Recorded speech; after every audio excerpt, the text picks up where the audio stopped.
Hello student, welcome back to my YouTube channel. आज हम आपका जो असाइनमेंट करने वाले हैं असाइनमेंट नंबर 4 जैसा कि आ गया है, दिसंबर का असाइनमेंट है ये। तो जिसमें हम असाइनमेंट करेंगे ये क्लास 12th के बच्चों के लिए है, जो कि हिंदी का असाइनमेंट है। तो असाइनमेंट नंबर 4 दिसंबर का असाइनमेंट हम इसमें करेंगे। तो इसमें बच्चे आप नोटबुक लेके बैठ जाओ फटाफट, ताकि हम इसे टाइम से स्टार्ट कर सकें और साथ के साथ आप इसे नोट कर सको। ये दो मोस्ट इंपॉर्टेंट इन्फॉर्मेशन है। अगर आपको इसका पीडीएफ चाहिए तो इंस्टाग्राम का लिंक मैं डिस्क्रिप्शन में लिख दूंगी, आप वहाँ से मेंशन कर दूँ, वहाँ पे क्लिक करके आप जाके पीडीएफ ले सकते हो। और दूसरी चीज़, आपके जो ज्योग्राफी के बाकी सब्जेक्ट के असाइनमेंट है वो भी अपलोड हो चुके हैं सारे सब्जेक्ट के, तो आप उसे जाके ज़रूर देखोगे। सारे आर्ट्स के स्टूडेंट ज़रूर चैनल पे विजिट करके देखें, आपको अच्छे तरीके से कराया गया है। जैसे कि ज्योग्राफी का बहुत अच्छे तरीके से आपको असाइनमेंट कराया गया है, तो आप वहाँ पे ज़रूर जाएं, देखें कि किस तरीके से हमने आपको असाइनमेंट सॉल्व कराया हुआ है। तो आइए हम करते हैं इसे, साथ के साथ नोटबुक लेके बैठेंगे ताकि हम साथ के साथ इसे सॉल्व कर सकें। तो क्लास 12th के बच्चों के लिए असाइनमेंट नंबर 4 है, दिसंबर का क्लास 12th। ओके, तो आइए हम करते हैं क्वेश्चन नंबर फर्स्ट जो आपका है। भ्रांत शोक में हुई राम की दशा को कवि ने प्रभु की नर लीला की अपेक्षा सच्ची मानवीय अनुभूति के रूप में रचा है। क्या आप इससे सहमत हैं? तर्कपूर्ण उत्तर दीजिए। तो इस तरीके से कोटिंग वाली जो लाइन आती है, यहाँ पे आपको सोच समझ के लिखना चाहिए, काफ़ी अच्छे से थिंकिंग करके कि आपके इतने इस स्टोरी में क्या पढ़ा था, क्या चीज़ें थी, वो सारी थिंकिंग प्रोसेस करके आपको अच्छे से ये आंसर देना होता है, जैसे मैंने इसमें आपको लिखवाया हुआ है। तो किस क्वेश्चन को किस तरीके से अटैम्प्ट करना है ये भी आपको आना चाहिए, कि जैसे कोविड-19 की वजह से, लॉकडाउन की वजह से काफ़ी प्रॉब्लम भी आई है बच्चों को, तब सीधे सीधे इसमें साथ के साथ जैसे आपके असाइनमेंट आ रहे हैं तो प्रैक्टिस कराई जा रही है। आपके बेसिकली लिखने की प्रैक्टिस है, रिटर्न प्रैक्टिस है, तो अच्छे से प्रैक्टिस करें, आप इसे समझें तब इसे लिखें। आइए हम करते हैं आपका इसमें उत्तर। तो बच्चों, मेरा नाम है नीरज, जो मैं आपको ये सारे असाइनमेंट सॉल्व करवा रही हूँ। तो आइए देखते हैं। भगवान राम एक पुरुषोत्तम थे, उन्होंने समाज के आदर्श व्यवहार की आशा की थी। तो इन्होंने क्या की थी? आदर्श व्यवहार की इन्होंने आशा की थी। और वो क्या थे? एक सिंपल जैसे मानव होते हैं उसी प्रकार से थे। तुलसी के राम एक लीलाधारी चमत्कारी प्रभु न होकर एक काफ़ी साधारण मनुष्य थे। कैसे मनुष्य थे? साधारण मनुष्य थे। धात रोग के कारण राम की स्थिति एक संसारिक मनुष्य की भांति दिखाई देती है। तो जिस तरीके से संसार के मनुष्य थे उसी प्रकार से राम भी थे। वह अपने इष्ट से यानी कि भगवान से कोई चमत्कार की उपेक्षा नहीं रखते थे। कवि ने दुख विहा बलराम के मुख से वे सारी संसारी चिंताएं, लोगों के व्यवहार आदि का चिन्हित कराया, जो यह साबित करती हैं। तो ये सारी की सारी बातें जो थी बलराम की कही हुई, वही साबित करती हैं कि तुलसी के जो राम है लीलाधारी रूप ना होके, यानी कि कोई ऐसे चमत्कार वाले ना होके, एक आदर्श आम व्यक्तित्व है। यानी कि जैसे आम लोग होते हैं वैसे हैं, लेकिन आदर्श हैं, अपने रूल्स और रेगुलेशंस उनके हैं जिनको फॉलो वगैरह करते हैं। तो ये आपका फर्स्ट क्वेश्चन हमने कंप्लीट किया है समझते हुए अच्छे से, ताकि पेपर के टाइम पे आपको कोई भी प्रॉब्लम ना हो। जब आप बोर्ड का एग्जाम देने जाओगे तो आपको कोई भी प्रॉब्लम नहीं होनी चाहिए।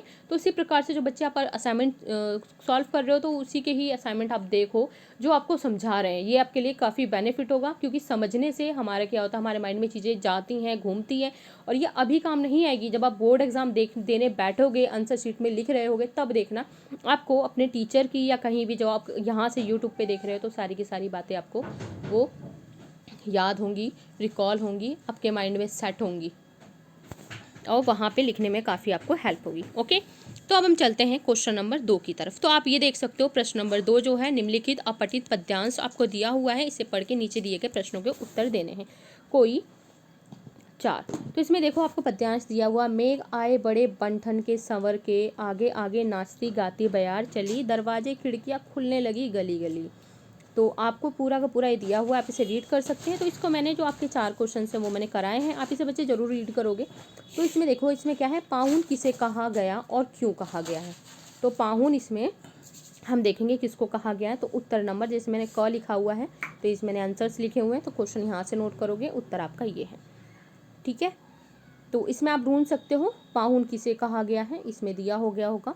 बाकी मैंने जो इसमें लिखवाया हुआ है वो हम देखते हैं कि इस कविता में ये आपका यहाँ पे बच्चों आएगा पाहुन, दामाद यानी पाहुन यानी कि दामाद मेघ को कहा गया है, क्योंकि हर जगह दामाद की बड़ी मान मर्यादा होती है। मेघ किसी जमाई की तरह सज सवर कर आया है। जैसा कि बच्चों मैंने आपको इसमें बताया है कि इस कविता में ये नहीं आएगा, यहाँ पे आपका आ जाएगा पाहुन। दामाद यानी कि मेघ को कहा गया है। इसके बाद आपका जो है सेकंड है, मेघ किस रूप में और कहाँ आए। तो सेकंड आपका मेघ किस रूप में आप और कहाँ आए हैं, तो आइए करते हैं इसका उत्तर। तो मेघ के आने पर यहाँ पे बच्चों आपका के हो जाएगा, ये थोड़ी सी प्रॉब्लम बस। मेघ के आने पे गांव में दरवाजे खिड़कियां खुलने लगे, मानसून वाली हवाएं चलने लगी, फिर पेड़ झुकने लगे। यहाँ पे आपका आ जाएगा पेड़ झुकने लगे, आंधी और धूल उड़ने लगी। पहले बच्चे आप ये नोट कर लें, उसके बाद आगे कराऊंगी मैं। मेघ के, यहाँ पे के आ जाएगा आपका, आने पर दरवाजे खिड़कियां खुलने लगे, मानसून वाली हवाएं चलने लगी, फिर यहाँ पे आ जाएगा पेड़ झुकने लगे, तथा लताएं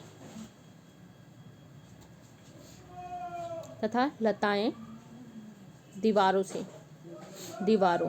से चिपक गई, तथा लताएं दीवारों से चिपक गई। तो आपका सेकंड क्वेश्चन होता है कंप्लीट, दीवारों से चिपक गई।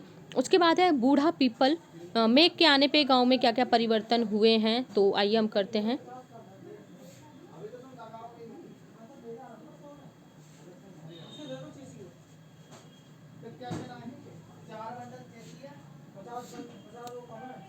तो बच्चे ये आपका क्वेश्चन नंबर फर्स्ट पाहुन ये वाला है, और जो आपका मेघों के आने पे गांव में क्या क्या परिवर्तन हुए, तो ये ग आपका क्वेश्चन हो जाएगा। और ख हम इसी में करते हैं, मेघ किस रूप में कहाँ आए। तो मेघ किस रूप में आए थे, तो आप लिख सकते हैं। मैं इसका आंसर आपको यहीं नोट करवा देती हूँ, क्योंकि वो मैंने लिखा हुआ नहीं है।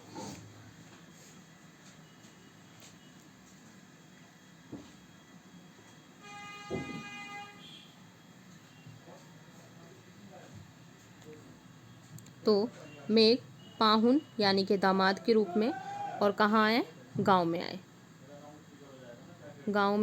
आए, पाहुन के रूप में। ओके, पाहुन के रूप में कहाँ आए, गांव में आए। तो सेकंड का क्वेश्चन आपका ये वाला है। ओके, ख यानी कि ख वाला ये है। फर्स्ट हमने पाहुन किसे कहा गया था, मेघ को कहा गया था, क्यों कहा गया था हमने लिख लिया है। मेघ के आने पे गांव में क्या क्या परिवर्तन हुए, तो हमने कर लिया है। ये वाला आपका ग, ये आंसर बच्चों आपका ग है, ठीक है। और ये आपका क था। इसके बाद हम कहते हैं ख मैंने करा दिया है। उसके बाद आपका जो थर्ड है, बूढ़ा पीपल किसके रूप में है, उसने क्या किया। तो बूढ़ा पीपल आप देख सकते हो, घ वाला आंसर है ये, तो हम इसे करते हैं। तो आपका आंसर नंबर बच्चों घ है ये। पीपल के पेड़ प्राय पुराने होते हैं, इसलिए यह वह बुजुर्ग के रूप में है, उसने आगे बढ़कर मेघ को प्रणाम किया। तो आपका घ का ये आंसर है, इसे नोट कर लोगे। इसके बाद है लता कौन है, उसने क्या शिकायत की। तो आइए देखते हैं लता ने क्या शिकायत करी।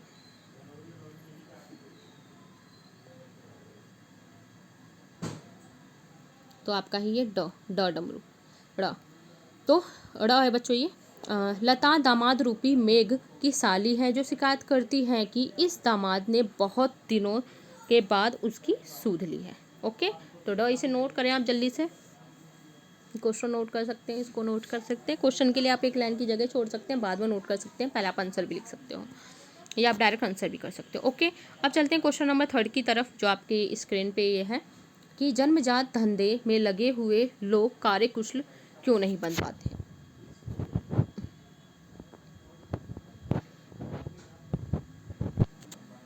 जिन लोगों को जाति प्रथा के कारण जन्मजात धंधों को अपनाना पड़ा है, किसके कारण, जाति प्रथा के कारण, उनमें कभी भी कार्यकुशलता नहीं आ पाती, उस कार्य में उनकी रुचि नहीं होती, लेकिन फिर भी मजबूर होकर वह काम करना पड़ता है। यही नहीं, ऐसा व्यक्ति दुर्भावना से ग्रस्त हो जाता है। वह काम करने की बजाय क्या करता है बच्चों, वह काम करने की बजाय टाल मटोल की नीति को अपनाता है। जाति प्रथा द्वारा निर्धारित काम में उसका दिल और दिमाग नहीं लगता, जिसके फलस्वरूप वह अपनी क्षमता की अपेक्षा बहुत कम काम करता है। तो आपका थर्ड क्वेश्चन होता है कंप्लीट। अब हम चलते हैं क्वेश्चन नंबर 4 की तरफ। तो ये भी बच्चों अपठित गद्यांश था, उसको पढ़ने के बाद आपको आंसर देना था, तो मैंने डायरेक्ट आपको आंसर्स करा रखे हैं। तो सबसे पहले आप क्वेश्चन नोट करोगे, क्वेश्चन नंबर ये वाला नोट करोगे। समाज के भ्रष्ट होने पर शिक्षक ने क्या किया। तो समाज के भ्रष्ट होने पर शिक्षक ने युग सर्जक की भूमिका का निर्वाह किया। तो इतना ही उसका उत्तर है, बहुत इजी है, फटाफट नोट करो। जीवन मूल्यों की रक्षा का भार किस पे आता है? सेकंड का है जीवन मूल्यों की रक्षा का भार किस पे आता है? तो जीवन मूल्यों की रक्षा का भार शिक्षक पर आता है। किस पे आता है बच्चों? शिक्षक पे आता है। तो आगे इसमें है छात्र की दृष्टि किस पर रहती है? तो छात्र की दृष्टि जो बच्चों रहती है किस पे रहती है? वो रहती है, आपका आंसर ये रहा उत्तर, छात्रों की दृष्टि अपने शिक्षक के प्रत्येक क्रियाकलाप पे होती है। जैसे आप क्लास में बैठे होते हो ना, आप हर चीज़ ऑब्जर्व करते हो कि मैडम अब क्या कर रही हैं, लिख रही हैं, कहाँ उनका ध्यान है। तो जैसे ही टीचर का ध्यान इधर उधर होता है, आपकी एक्टिविटी स्टार्ट हो जाती है, जिसमें जो बच्चा पकड़ा जाता है उसको डांट भी पड़ती है। ठीक है, इसके बाद जो आपका क्वेश्चन है, क्वेश्चन नंबर 4 है, छात्र किस बात को महत्वपूर्ण मानते हैं? तो छात्र अपने शिक्षकों की बातों को महत्वपूर्ण मानते हैं। उसके आगे हैं शिक्षक अपने छात्रों में किस प्रकार जीवन मूल्यों का बीजारोपण करता है?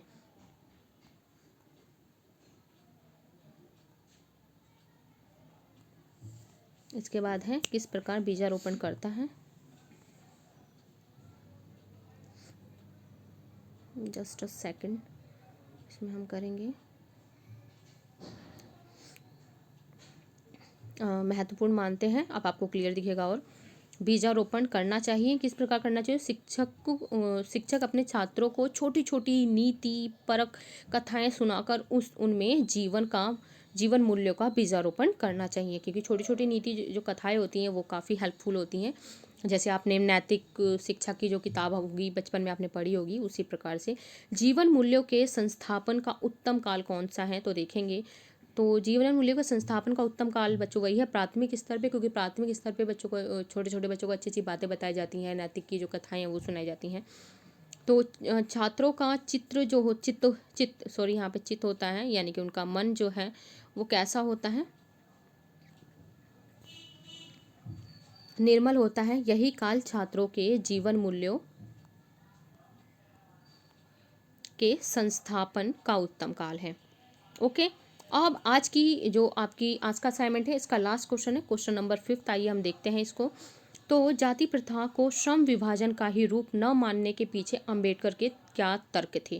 तो देखते हैं, बाबा साहेब भीमराव अंबेडकर ने एक वर्ग विहीन, एक यानी कि बच्चों यहाँ पे यही वाला आपका एक आएगा, एक वर्ग विहीन, तो इसे यहाँ पे लिख लोगे, एक वर्ग विहीन समाज की कल्पना की थी। उन्होंने जाति प्रथा को ही श्रम विभाजन के आधार पर